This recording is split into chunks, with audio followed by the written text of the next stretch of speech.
नमस्कार साथियों, मैं अभिषेक पटेल वेदांत एकेडमी के डिजिटल प्लेटफॉर्म पर आपका हार्दिक स्वागत करता हूं। हम एमपीजी के सीरीज़ में national park, sanctuary, biosphere reserve तथा टाइगर प्रोजेक्ट के बारे में पढ़ रहे थे। पिछली कक्षाओं में मैंने आपको नेशनल पार्क के बारे में और सेंचुरी के बारे में बहुत ही विस्तृत रूप से पढ़ा दिया था। इस कक्षा में हम टाइगर प्रोजेक्ट के बारे में पढ़ेंगे, जो कि एमपीपीएससी, एमपीएसआई तथा स्टेट लेवल के सभी एग्जाम्स के लिए बहुत ही महत्वपूर्ण टॉपिक है। राइट, तो शुरू करते हैं टाइगर प्रोजेक्ट के बारे में पढ़ना। देखिए, टाइगर प्रोजेक्ट क्या होता है, इसकी आवश्यकता क्यों पड़ी, सबसे पहले हम ये समझेंगे। देखिए, मैंने पहले ही बताया था कि राष्ट्रीय उद्यान की जो परिभाषा होती है, लगभग वही परिभाषा किसकी होती है, टाइगर प्रोजेक्ट की भी होती है या टाइगर रिजर्व की भी होती है। अर्थात ऐसा वन क्षेत्र जो कि या ऐसा वन क्षेत्र जहां पर किसी भी प्रकार की मानवीय गतिविधि जैसे चारा एकत्रित करना, जलाऊ लकड़ी को लाना तथा वनोपज एकत्रित करने पर पूर्णतः रोक होती है, केवल टूरिज्म को छोड़कर। तथा इसकी जो नियंत्रण किया जाता है वो NTCA के द्वारा किया जाता है, नेशनल टाइगर कंजर्वेशन अथॉरिटी। तो NTCA के माध्यम से इसका नियंत्रण किया जाता है। सबसे पहले या इसके पहले मैं आपको ये बताना चाहूँगा कि टाइगर प्रोजेक्ट की आवश्यकता क्यों पड़ी। देखिए, अगर मैं आपसे ये कहूँ कि हम टाइगर को संरक्षित क्यों कर रहे हैं, तो दो जवाब तो आपको पहले से ही पता है। सबसे पहला ये हो जाएगा कि टाइगर जो है वो हमारे देश का नेशनल एनिमल है। राइट, अब चूंकि ये हमारे देश का नेशनल एनिमल है, इसीलिए टाइगर को बचाना हमारा दायित्व हो जाता है। आप सोचिए, ये हमारा नेशनल एनिमल है और अगर हमारे देश में टाइगर की संख्या में कमी आ रही है तो ये हमारी लापरवाही को दर्शाता है या हमारे यहाँ पर होने वाली पर्यावरणीय क्षति को दर्शाता है कि हम हमारे नेशनल एनिमल को भी सुरक्षित नहीं कर पा रहे हैं। तो पहली चीज़ तो यहाँ पर ये हो जाएगी कि चूँकि टाइगर हमारे देश का नेशनल एनिमल है, इसीलिए इसको सुरक्षित किया जाना अति महत्वपूर्ण है।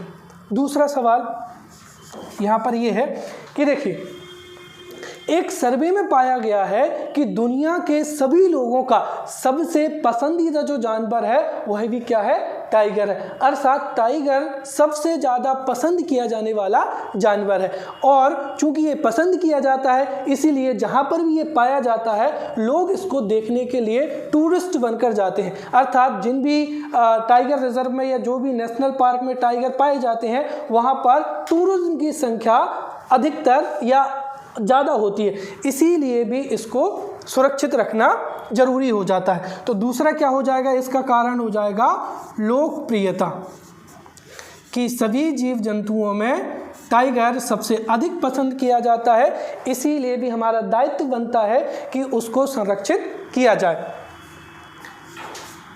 अब देखिए, मैं तो मानता हूं कि ये बहुत ही कॉमन फैक्टर है या बहुत ही सरल है, आप अनुमान लगा सकते हैं। इसके पीछे एक वैज्ञानिक कारण भी है जो कि आपको समझना बहुत ही ज़रूरी है। यहाँ पर देखिए, पर्यावरणीय क्षति।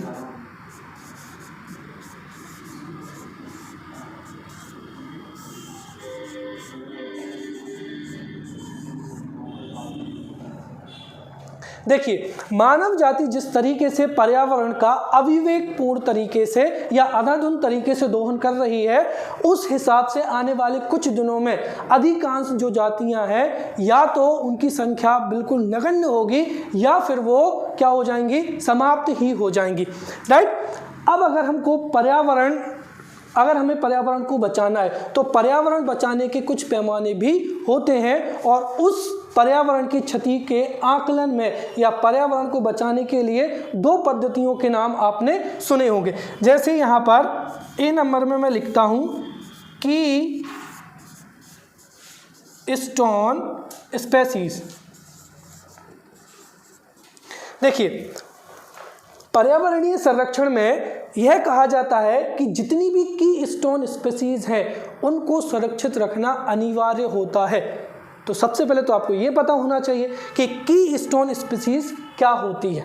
देखिए, की कीस्टोन स्पीशीज वह स्पीशीज होती है जिसके जोड़ने से या घटाने से अन्य जीव जंतु भी या तो जुड़ जाते हैं या कट जाते हैं। टेक्निकल डेफिनेशन है, सरल शब्दों में समझिए। देखिए, की का मतलब क्या हुआ? मुख्य, और स्टोन का मतलब क्या हुआ? पत्थर। ठीक है, तो जैसे मुगल काल में ये इस तरीके से जो महल होते थे उनमें इस तरीके की डिज़ाइन से क्या बनाए जाते थे? दरवाजे बनाए जाते थे, और इन सभी पत्थरों को जोड़ने के लिए यहाँ पर एक मुख्य पत्थर होता था। अगर आप इस मुख्य पत्थर को निकाल देंगे तो ये पूरा पूरा दरवाजा क्या हो जाएगा? ढह जाएगा। अर्थात इस पूरे के पूरे दरवाजे की जो सुंदरता है या इसकी जो मजबूती है वो इसी पत्थर की वजह से है, इसीलिए इसको क्या कहा जाता है? की स्टोन कहा जाता है। ठीक है, अर्थात इस पत्थर को हटाने से या जोड़ने से ही इस दरवाजे की खूबसूरती या मजबूती निर्भर करती है। वैसे ही पर्यावरण में होता है कि कुछ जातियां ऐसी होती हैं अगर जो उस क्षेत्र से लुप्त हो जाएं तो उसके साथ साथ में लगभग 5 से 10 प्रजातियां भी क्या हो जाती हैं? लुप्त हो जाती हैं। और अगर हम उस प्रजाति को किसी भी वन क्षेत्र में संरक्षित करते हैं तो उसके साथ साथ 5-10 प्रजातियां स्वतः ही क्या हो जाएंगी? संरक्षित हो जाएंगी। इसका मतलब ये हुआ कि ऐसी प्रजाति जो अगर पर्यावरण से विलुप्त हो जाए, माइनस क्यों लिखा है? विलुप्त हो जाए, अन्य स्पेसीज। देखिए, कोई ऐसी प्रजाति जिसके जुड़ने से जो अन्य प्रजातियां हैं वह भी क्या होती हैं? जुड़ जाती हैं। अर्थात ऐसी प्रजाति जिसको संरक्षित करने से या जिसके उपलब्ध होने से अन्य प्रजातियां भी उपलब्ध होती हैं, या उस प्रजाति के विलुप्त हो जाने पर अन्य प्रजातियां भी क्या हो जाती हैं? विलुप्त हो जाती हैं, तो उसे क्या कहा जाता है? की स्टोन स्पीशीज कहा जाता है। और जो जितने भी सर्वोच्च मांसाहारी हैं, जैसे शेर हो जाएगा या जल में मगरमच्छ हो जाएगा, ठीक है, ये सभी क्या कहलाती हैं? की स्टोन स्पीशीज कहलाती हैं। और ख़ास बात ये है कि जो टाइगर है या लॉयन है ये भी एक की स्टोन स्पीशीज माना जाता है। राइट। दूसरा कारण मैं आपको बताना चाहूँगा यहाँ पर, एक होता है फ्लैगशिप स्पीशीज। राइट। अब फ्लैगशिप स्पीशीज क्या होती है? देखिए, कई बार हम पर्यावरण क्षरण का जो आकलन करते हैं वो है, हम एक तरीके से हमारे पास में से कोई आंकड़े नहीं होते हैं या कोई हमारे पास में मैथमेटिकल फार्मूला नहीं है जिसके माध्यम से हम बता पाएँ कि जैसे कानकसली नेशनल पार्क में इतनी पर्यावरणीय क्षति हुई, तो उसको फ्लैगशिप स्पीशीज से भी समझा जा सकता है। फ्लैगशिप स्पीशीज क्या होती है? देखिए, ऐसी जंतु प्रजाति जिसके विलुप्त हो जाने से वहाँ की जो पर्यावरणीय दशाएं होती हैं उन पर भी काफ़ी ज़्यादा या उनका भी काफ़ी अधिक क्षरण होता है, उसे क्या कहते हैं? हम फ्लैगशिप स्पीशीज कहते हैं। अर्थात अगर वह प्रजाति उस क्षेत्र में पाई जाती है तो इसका मतलब ये कि वहाँ पर जो पर्यावरणीय घटक है या पर्यावरणीय स्थिति क्या है? बहुत अच्छी है। और अगर वह स्पीशीज उस क्षेत्र विशेष से विलुप्त हो जाती है तो इसका मतलब ये है कि उस प्रजाति के साथ साथ वहाँ पर और भी अधिक पर्यावरण का क्या हो गया है? क्षरण हो चुका है। और ख़ास बात ये है कि जो टाइगर है या लायन है ये भी किस में आता है? फ्लैगशिप स्पीशीज में आता है। इसका मतलब ये हुआ कि टाइगर है, लायन है, ये एक की स्टोन स्पीशीज भी है। अर्थात टाइगर के विलुप्त होने से अन्य जीव जंतु भी विलुप्त हो सकते हैं और टाइगर की उपस्थिति में अन्य जीव जंतुओं की संख्या भी बढ़ सकती है। दूसरा, फ्लैगशिप स्पीशीज, टाइगर एक फ्लैगशिप स्पीशीज है। इसका मतलब क्या हुआ कि अगर किसी वन क्षेत्र में टाइगर है तो वहाँ पर पर्यावरणीय संतुलन बना हुआ है, और अगर टाइगर विलुप्त हो चुका है, उसकी संख्या कम हो रही है, तो इसका मतलब वहाँ पर पर्यावरण का क्या हो रहा है? क्षरण हो रहा है। राइट। तो ये दो वैज्ञानिक जो कारण हैं वो मैंने आपको बताए हैं। तो इन चार कारणों की वजह से, एक तो टाइगर नेशनल एनिमल है, उसकी लोकप्रियता अधिक है, फिर टाइगर एक की स्टोन स्पीशीज है, फ्लैगशिप स्पीशीज है, इसलिए टाइगर को संरक्षित करना हमारा नैतिक दायित्व बनता है। राइट। चलिए, अब हम समझते हैं कि टाइगर को सुरक्षित रखने के लिए हमने अभी तक क्या क्या कदम उठाए हैं तथा कौन कौन सी संस्थाएं हैं या किन किन व्यक्तियों का इसमें योगदान रहा है। ठीक है। सबसे पहले टाइगर प्रोजेक्ट। देखिए टाइगर प्रोजेक्ट क्या होता है। देखिए टाइगर प्रोजेक्ट की परिभाषा राष्ट्रीय उद्यान के समान ही है, राइट। अर्थात यहाँ पर जो सुरक्षा का स्तर होता है वह सर्वोच्च होता है। किसी भी टाइगर रिजर्व में से किसी भी प्रकार की मानवीय गतिविधि जैसे चारा एकत्रित करना, वनोपज एकत्रित करने पर पूरी तरीके से क्या होता है, प्रतिबंध होता है। और यहाँ पर सुरक्षा का जो स्तर होता है वह उच्च होता है, राइट। दूसरी चीज कि जो टाइगर प्रोजेक्ट है वो किसके नियंत्रण में कार्य करता है, तो टाइगर प्रोजेक्ट नेशनल, मैं यहां पर लिख देता हूं, national tiger conservation authority, right. तो जो टाइगर प्रोजेक्ट है वो नेशनल टाइगर कंजर्वेशन अथॉरिटी के नियंत्रण में सम्मिलित या नेशनल टाइगर अथॉरिटी के नियंत्रण में कार्य करते हैं, राइट। दूसरी चीज, अब एनटीसीए किस प्रकार की संस्था है। अक्सर एग्जाम्स में पूछा जाता है कि यह संवैधानिक निकाय है या गैर संवैधानिक निकाय है या संवैधानिक निकाय है, राइट। तो टाइगर प्रोजेक्ट एनटीसीए के तहत कार्य करता है या नियंत्रण में कार्य करता है, राइट। दूसरी चीज, एनटीसीए एक कैसा निकाय है, संवैधानिक निकाय है, राइट। अगर किसी संस्था का जिक्र संविधान में है तो वह क्या होगी, कॉन्स्टिट्यूशनल होगी, और संविधान में जिक्र नहीं है तो वो क्या होगी, नॉन कॉन्स्टिट्यूशनल होगी।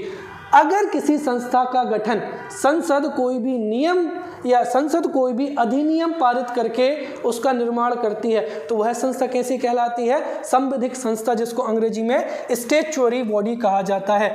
तो एनटीसीए का जो गठन है वह वन्य प्राणी संरक्षण अधिनियम 1972, ठीक है। तो एनटीसीए का जो गठन है वो वन्य प्राणी संरक्षण अधिनियम 1972 के तहत किया गया है, इसीलिए यह एक कैसा, संवैधानिक निकाय है। हो सकता है अंग्रेजी में ये भी पूछा जाए।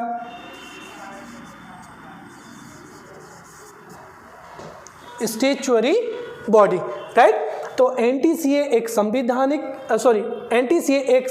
निकाय है या स्टैट्यूटरी बॉडी है जिसका गठन वन्य प्राणी संरक्षण अधिनियम 1972 के तहत किया गया था, राइट। अब भारत में इसके गठन में या टाइगर के संरक्षण में किसका योगदान है, कैलाश सांखल का, राइट। तो देखिए जो कैलाश सांखल है जिनका संबंध कहाँ से है, राजस्थान से है, इनको क्या कहा जाता है, टाइगर प्रोजेक्ट का जन्मदाता कहा जाता है। तो यहाँ पर आपको दो चीज़ें याद रखनी है। पहली चीज कि कैलाश सांखल को क्या कहा जाता है, भारत में टाइगर प्रोजेक्ट का जनक कहा जाता है, और इनका जो संबंध है वो किस राज्य से है, राजस्थान से है, राइट। और इनको टाइगर प्रोजेक्ट का जन्मदाता के साथ साथ इनको ही टाइगर मैन ऑफ इंडिया भी कहा जाता है। उसी प्रकार से आपने सुना होगा कि सलीम अली, ठीक है, सलीम अली, देखिए सलीम अली ने पक्षियों की संरक्षण के लिए अतुलनीय काम किया है, इसीलिए डॉक्टर सलीम अली को क्या कहा जाता है, बर्डमैन ऑफ इंडिया कहा जाता है। और इनके नाम पर एक अभ्यारण्य भी है, कहाँ पर है, जम्मू एंड कश्मीर में, राइट। तो सलीम अली जो सेंचुरी है वो जम्मू एंड कश्मीर में है, और सलीम अली ये किससे संबंधित है, पक्षियों के संरक्षण से। चलिए ये एक अतिरिक्त फैक्ट हो गया था। अब हम वापस आ जाते हैं। तो भारत में टाइगर प्रोजेक्ट के जन्मदाता या टाइगर मैन ऑफ इंडिया कौन है, कैलाश सांखल हैं जो कि राजस्थान से हैं, राइट। अगर विश्व की बात हो तो विश्व में टाइगर प्रोजेक्ट के जनक कौन है, गैनी मैनफोर्ड हैं, राइट। इसके अलावा पूरी दुनिया में टाइगर के बारे में या टाइगर की सुरक्षा के बारे में जागरूकता फैलाने के लिए 29 जुलाई को टाइगर दिवस के रूप में भी मनाया जाता है। तो आप ध्यान रखें, अंतर्राष्ट्रीय जो टाइगर दिवस है वो 29 जुलाई को मनाया जाता है ताकि लोग टाइगर के बारे में जागरूक हो सकें, राइट। इसके अलावा अब देखिए, ये तो हो गया टाइगर के संरक्षण के बारे में। अब टाइगर का जो शिकार किया जाता है उसके पीछे भी कई कारण होते हैं, ठीक है। जैसे कुछ सांस्कृतिक कारण है, धार्मिक कारण है। जैसे कुछ लोगों का मानना है कि जो टाइगर का नाखून होता है वह निष्ठावान होता है, अगर वो किसी व्यक्ति के पास में हो तो वो धनवान हो जाएगा, उसकी मनोकामना पूरी हो जाएगी। एक कारण ये है। दूसरी कारण है कि जो टाइगर की जो स्किन होती है, खाल होती है, उसका भी प्रयोग कई जगह पर किया जाता है। तो कुल मिलाकर ये है कि टाइगर का शिकार किया जाता है वो कई प्रकार से या कई कारणों से किया जाता है, राइट। इसके साथ ही मैं एक चीज़ और बताना चाहूँगा कि जो टाइगर है वो वन्य प्राणी संरक्षण अधिनियम की 6 अनुसूचियाँ हैं, और उन अनुसूचियों में किस अनुसूची में है? अनुसूची फर्स्ट में है, राइट। तो ये टाइगर प्रोजेक्ट से संबंधित महत्वपूर्ण तथ्यों की हमने बात की। अब हम ये समझते हैं कि मध्य प्रदेश में कितने टाइगर प्रोजेक्ट हैं और वो कहाँ कहाँ पर है, राइट। चलिए, तो सबसे शुरू में हम बात करते हैं। देखिए, अगर आपसे एग्जाम्स में पूछा जाए कि मध्य प्रदेश में कुल कितने टाइगर प्रोजेक्ट हैं, इस बात पर आप विशेष रूप से ध्यान दें। अगर पूछा जाए कि कुल टाइगर प्रोजेक्ट कितने हैं तो उनकी कितनी संख्या है? 7। दूसरा, अगर आपसे ये पूछा जाए कि कुल टाइगर प्रोजेक्ट जो कि नेशनल पार्क में है, उनकी संख्या कितनी हो जाएगी? 6। और कुल टाइगर प्रोजेक्ट जो कि कहां पर है? अभयारण्य में है,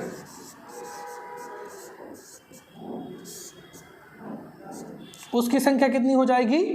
1। ठीक है, इन तीनों में अंतर समझना, ठीक है। अगर आपसे पूछा जाए कि मध्य प्रदेश के कुल कितने नेशनल पार्क हैं जिसमें टाइगर प्रोजेक्ट चलाया जा रहा है, तो अगर नेशनल पार्क की बात हो या राष्ट्रीय उद्यान की बात हो तो कितना उत्तर होगा? 6। अगर आपसे पूछे कि मध्य प्रदेश के कितने अभयारण्य में टाइगर प्रोजेक्ट चल रहा है तो वो कितना उत्तर होगा?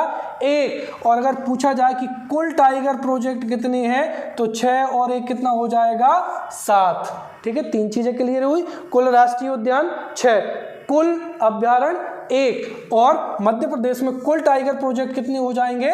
7। 6 राष्ट्रीय उद्यान में और 1 अभयारण्य में। 3 चीजें ये क्लियर हुई, राइट।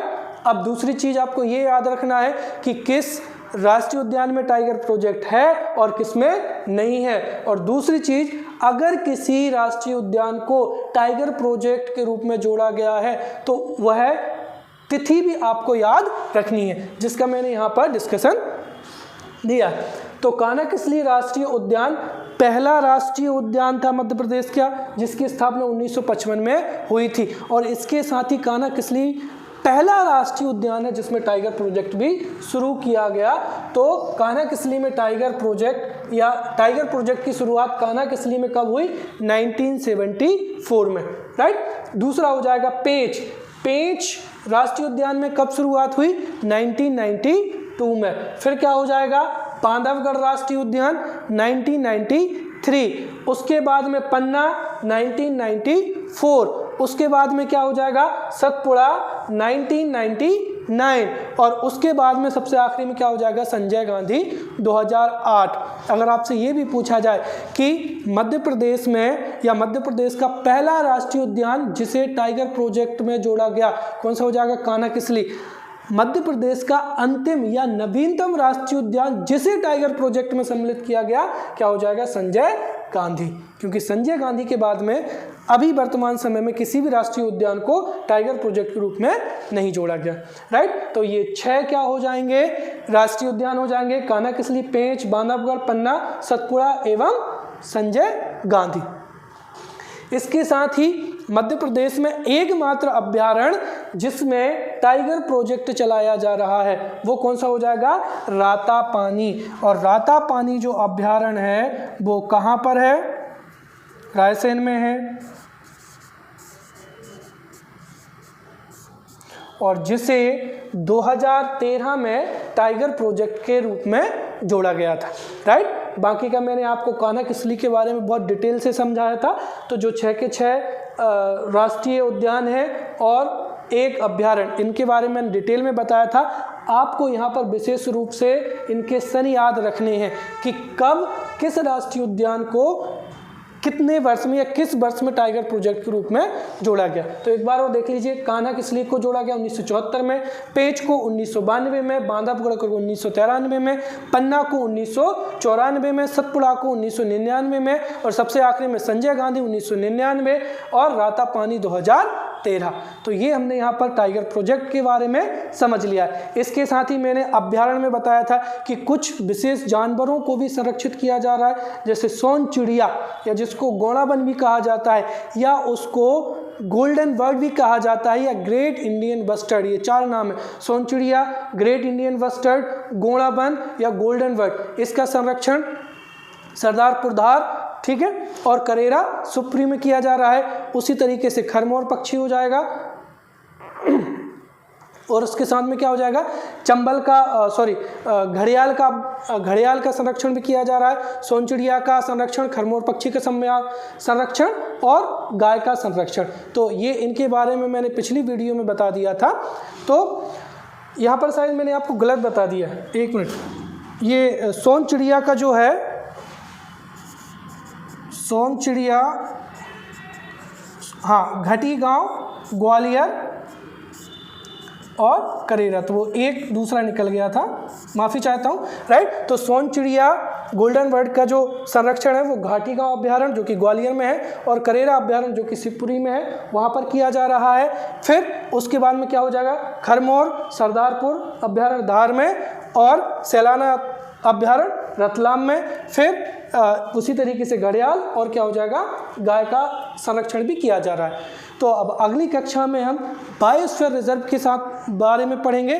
तब तक आप इनको रिवाइज करिए, पढ़िए, समझिए। अगली कक्षा में मिलते हैं। Thank you.